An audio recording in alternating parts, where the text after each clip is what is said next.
So many people still watching. Thank you so much. Muganda wange ka China ali Mbarara. Oh mumanyi. Agudde mu bintu. I think I will show that story tomorrow. Jeno Muhoozi. MK. Ndoza mu campaign yo ko MK project otyo. Amuwadde obuvunaanyizibwa okukulira entertainment Western region. Wow. So he's on MK. Okay. My brother, yeah, that's very. Kachina no superstar petwakula gwe tumanyi. Okay. Era twakulanga yeserebu gwe tumanyi ye Mbarara. Kachina. Chenchaka ko tusajja kikozi. He's a good guy. When we were in Mbarara, he takes you around. He loves journalists. He mobilizes journalists there. So we are happy for you. Agudde mu bintu. So your representative babala mu mwana temukube ebikono. Tebasobola nawe yo tebamutsobola. It is this time. Naye mugezi munhawe. Naye kali. But anyways tukato tukole ku story yo mugenzi. Banga ngatona kwa bakifunye Kachina. Let's play it if it's. Katso tulage ku bantu Kachina ya ne Kachina bamumanyi. If you know Kachina would you know? TV West. Sina TV West. Been that legendary comedian, legendary actor, legendary something in Mbarara. So I believe abantu abasinga mostly the people from the West bamanyi Kachina. Kati twemboze. Ya Kachina. Okunoku entertainment okuyona no kwazi. MK Twagira wakwati umde n'umukuru meya n'abageni mwena MK oye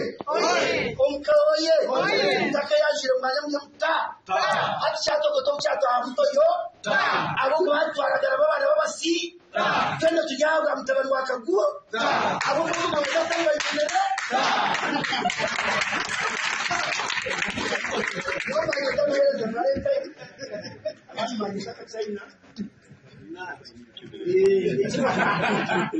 Nikorana TV wasi omwazyo omuneneserezo nikora radio west afutanga hero mukasheshe kandi ndi president akura ba comedian omulingore kandi ntirenyimba MC bwe mukoro yona yabeshongozi nangwana nabana ya kids festival kandi ninyi mukura oburango bwa MK bona okomwe sanduizo kandi asyemeronde rimba MC wa MK cyabire bushenyi kandi icyaje kuba MC stage management kuronda beshongozi anukoro burango